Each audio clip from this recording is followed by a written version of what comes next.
Hey guys, it's Julian, and today I'm going to be doing something I haven't done in a little while. I'm going to be showing you how to make tech house. So, as usual, you get the project file and samples from this video in the description, and let's get started. So, this is the loop you heard in the intro. We're at 125 BPM, and the first sound I have here is the bass, which on its own sounds like this.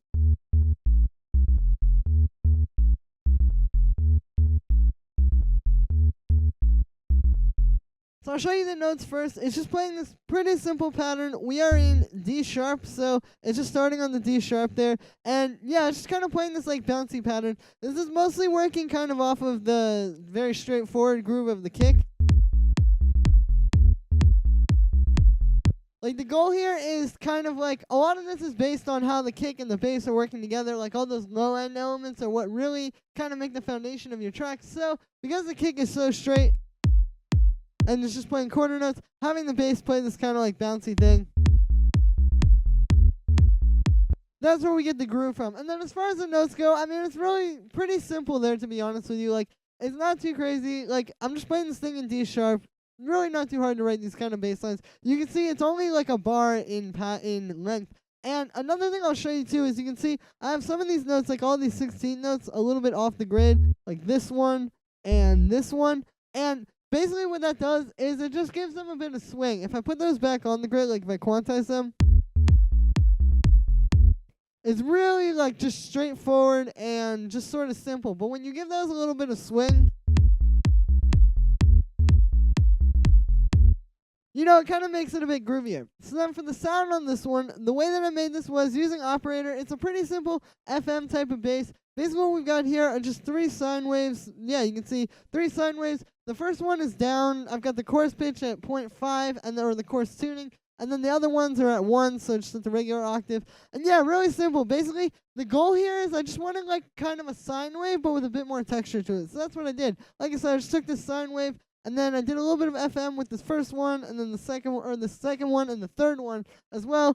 Yeah, really nothing too crazy there. Just kind of playing around with those oscillators can get you this kind of sound. And what this gives you is it gives you like the sine wave kind of sound, but you can hear it a little bit more. It's just got a little bit more like high harmonic content.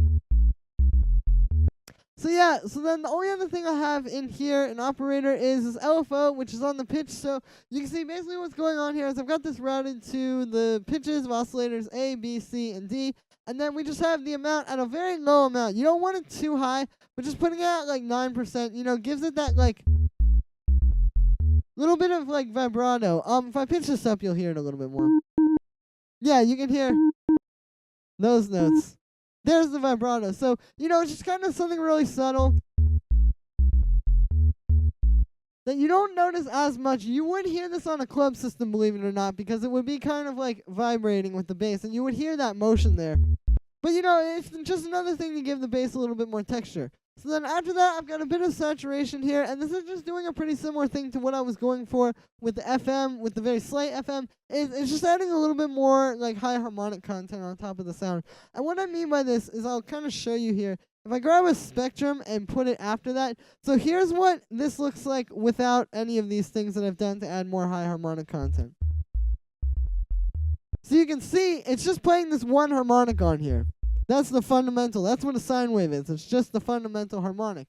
And what happens when you have this is you really just feel the bass. Like on a club system or on like good speakers or on car speakers or anything like that, you wouldn't really feel this bass. It would really be hitting you, but you wouldn't really be able to hear it. You wouldn't really be able to hear the notes. You would just kind of be, like I said, like feeling things. But when we start to add these extra things on top, you can see more harmonics start coming in over here. And there you go. That's what you're hearing. The fundamental harmonic is just like that first sine wave, and we're just adding on top of that. I think there's a misconception that when you add like distortion and FM and stuff, you're sort of like changing the sound, and you are changing the sound, but you're still hearing that fundamental harmonic. You're just hearing a lot of other harmonics on top of it that are making it sound like you're not hearing it, if that makes any sense. So then after that, I just have a compressor side-chaining it to the kick, and that's really it for the bass. The next sound I have here is this little lead I made in analog, which sounds like this.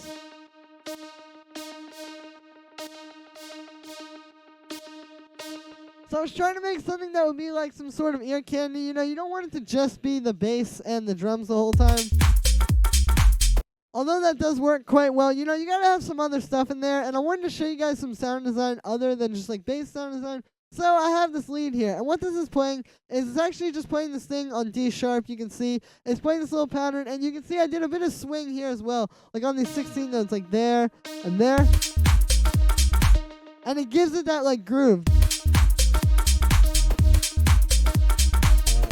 So yeah, pretty important. And again, with this, like, it's meant to really just be droning on this one note and just sort of be, you know, playing over the bass line. Like, the bass line is the lead here, and this is just kind of like some extra ear candy, if that makes any sense, even though it is technically a lead, so to speak. So the way that I made this sound was using analog. What I've got here is I've got two saw waves. I detuned them a little bit, you can see, and then I added a bit of a pitch envelope on them as well. That's that click you're hearing. You can hear it a little bit more when I play up higher. But that's that little click you're hearing. It's just this pitch envelope. Basically what it's doing is it's just going from up high here to down there, which is like the pitch that you're playing on the keyboard, basically. And yeah, it just helps to add that little click at the start of the sound. This is a really good thing if you have like a rhythmic kind of lead like this. Like if you want it to be kind of rhythmic as well as like melodic. Having that click kind of adds a little bit of percussiveness to it. And I'll show you the second oscillator. Yeah, I just have it on that one as well. I have it a little bit different on that one. Just kind of what sounded good. But yeah, then after that, I've got this low-pass filter. You can see it's set like this. I've got a little bit of an envelope on it. And the thing is, the envelope has a little bit of an attack. But you're still getting the click from the oscillators. And that's just because, or from the pitch envelopes of the oscillators. That's just because the frequency is up high enough where you can still hear that click, like... You can still hear that click there, but it's just opening up a little bit, basically. And it just makes it a bit smoother. It's a little bit more detailed of a sound than if you just had, like a pluck like that. So yeah, then after that, I've got the amplitude envelope set like this. And then finally, the last thing I have in here is I just have a bit of vibrato. You can see it's moving pretty fast, and I've got not too much, but just enough to give it a bit of, like... that pitch warble. This just kind of gives it more texture. It's like what I did with the bass, like just makes it a little bit more interesting. And then I just have some unison there, making it a little bit more detuned and a little bit more kind of like super saw-y. So then after that, I've got this phaser. You can see I'm set like this. I'm not modulating it at all. There's no LFO on there or anything. It's just kind of like a tonal thing. Like I'll show you if I turn this off and then back on. Using a phaser like this when you don't have it being modulated is a really good way to give like saw waves and really any waveform a little bit of a different vibe. Like the goal here is I want this to be kind of a saw wave lead, but it's a little bit obscured. It's kind of like a little bit more textured, I guess you would say. Then after that, I've got this echo, which is set like this. I've just got eighth note triplets here, and this is just kind of giving a bit of space. I've also got a bit of reverb after this, and yeah, these two are just on here to give it kind of like some space. When you have such a sparse sound like this, like just having it dry, I don't know, it just feels a little flat. And since there wasn't a lot of other like sort of spacey things in the mix, I wanted to add these. Just add a bit of space to the sound. So now after that, I've got a bit of saturation, just kind of beef it up a bit. You can see I just turned up the drive on that. And then I have OTT. All I've done is I've just taken it and I've taken the amount down to 34%. So it's just kind of like, it's adding to the sound, like it's giving that kind of like metallic OTT sound, but it's not too heavy. And I also turned the time all the way up so it's not messing with anything. Like basically, if you just drop this on, it would sound like this.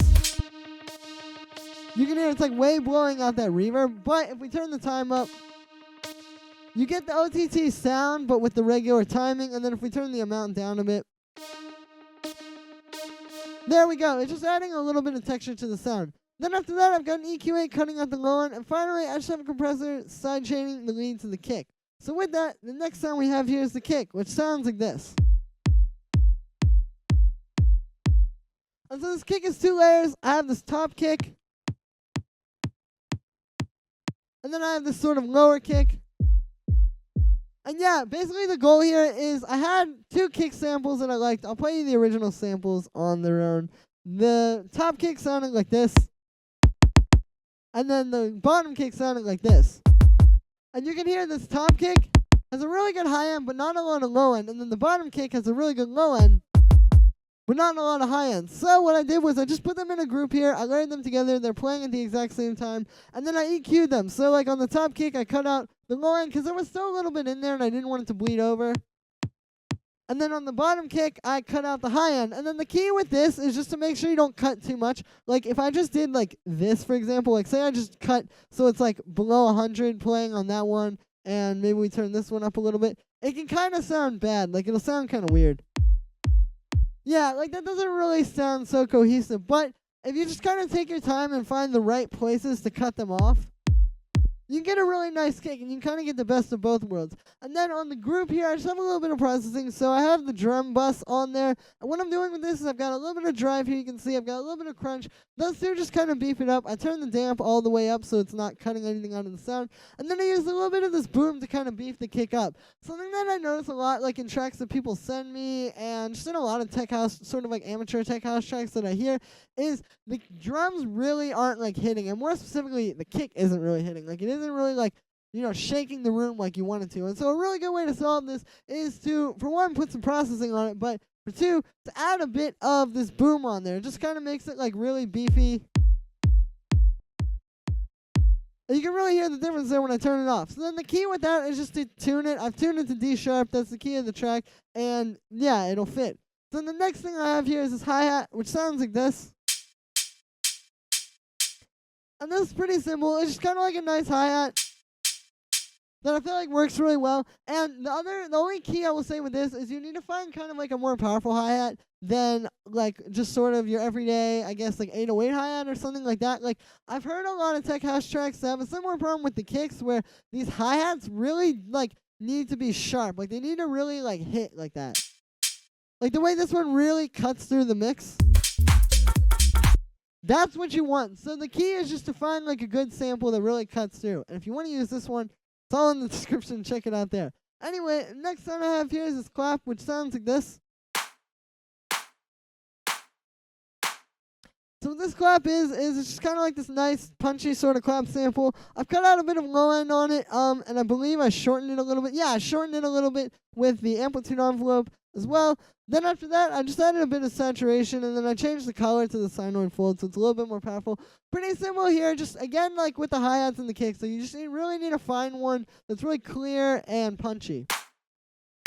And we'll cut through the mix. So the next thing I have here is this drum rack, which sounds like this.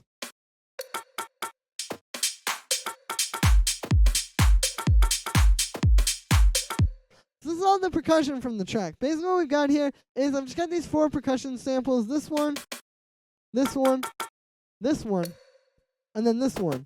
And then they're just playing this kind of pattern. So these are kind of like, you can think of these kind of like the ear candy of the drums. Like if we play this track without these, you'll hear,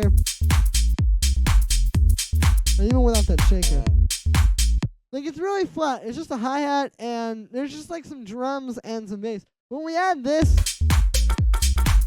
and this next shaker I'm going to talk about, you can hear, like I said, it's adding like ear candy. It's adding some extra stuff to the mix. So the key with these is just finding some good percussion samples and then putting them in a drum rack. And I like putting them in a drum rack because you can kind of have it all as one. Like this is kind of like having like a percussion loop, essentially, but it's MIDI programmable, obviously.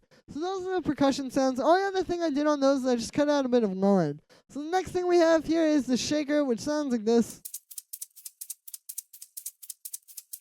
This is really simple. It's just kind of a nice shaker. I feel like this kind of adds a bit of energy because a lot of the energy in these kind of tracks is in like the high end. Like that's where the hype really is, I feel like. And so when you have like a shaker like this, like I said, it just kind of adds the energy in the background. If we turn it off,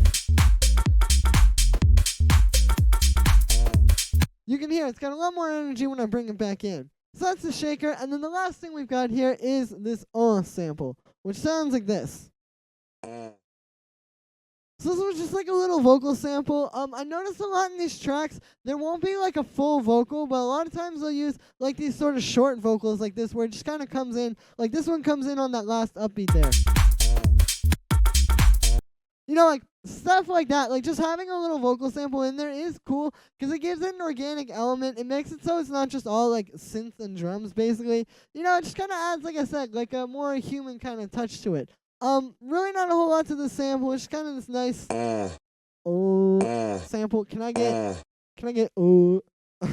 And I just brought it in here, and then, like I said, I just kind of programmed it like that. So that's pretty much it for this one, guys. I just want to show you some techniques I picked up on from listening to a bunch of Tech House. And yeah, so that's me for today, guys. Make sure to let me know what you think of this video in the comments, and make sure to like this video as well as subscribe. Once again, you get the project file and sample pack from this video in the description, and if you're a patron on my Patreon, check that because it'll be available. Thank you so much, everybody, and I will see you tomorrow with another video.